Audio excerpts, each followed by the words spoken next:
বারাণসী ঘাটগুলি ভারতের অন্যতম প্রধান ধর্মীয় এবং সাংস্কৃতিক কেন্দ্র। এটি উত্তরপ্রদেশ রাজ্যের বারাণসী শহরে অবস্থিত। প্রাচীনকাল থেকে এই শহরটি কাশী বা বানারস নামে পরিচিত। এই ঘাটগুলি গঙ্গা নদীর পশ্চিম তীরে অবস্থিত। গঙ্গা নদী এখানে উত্তর দিক দিয়ে প্রবাহিত হয় এবং একটি অর্ধচন্দ্রাকৃত এই রূপ নেয়, যার ফলে নদীর পশ্চিম তীর জুড়ে সিঁড়িযুক্ত ঘাটগুলি তৈরি হয়েছে। বারাণসী শহরের মোট ৮৮টিরও বেশি ঘাট রয়েছে। প্রতিটি ঘাটের নিজস্ব নাম, ইতিহাস ও ধর্মীয় গুরুত্ব রয়েছে।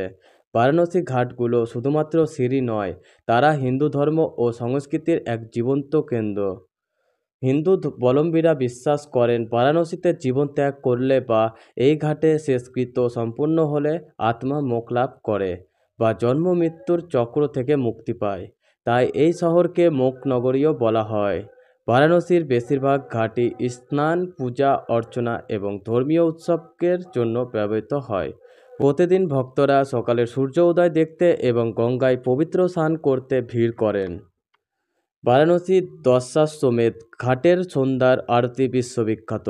প্রতিদিন সন্ধ্যায় পুরোহিতরা প্রদীপ, ধূপ এবং মন্ত্রের মাধ্যমে জমকালো আরতি করেন। এই দশাশ্বমেধ ঘাটে বারাণসীর মণিকর্ণিকা ঘাট এবং হরিশ্চন্দ্র ঘাট মৃতদেহ সৎকারের জন্য ব্যবহৃত হয়। মণিকর্ণিকা ঘাটের চিতার আগুন কখনো নেবে না, কারণ এখানে সৎকার প্রাপ্ত আত্মা সরাসরি মোক্ষ লাভ করে। এই ঘাটগুলি বিভিন্ন শতাব্দী ধরে মারাঠা, হোলকার, সিন্ধীয় এবং পেশওয়াদের মতো রাজপরিবার ও পৃষ্ঠপোষকদের দ্বারা নির্মিত বা সংস্কার করা হয়েছে।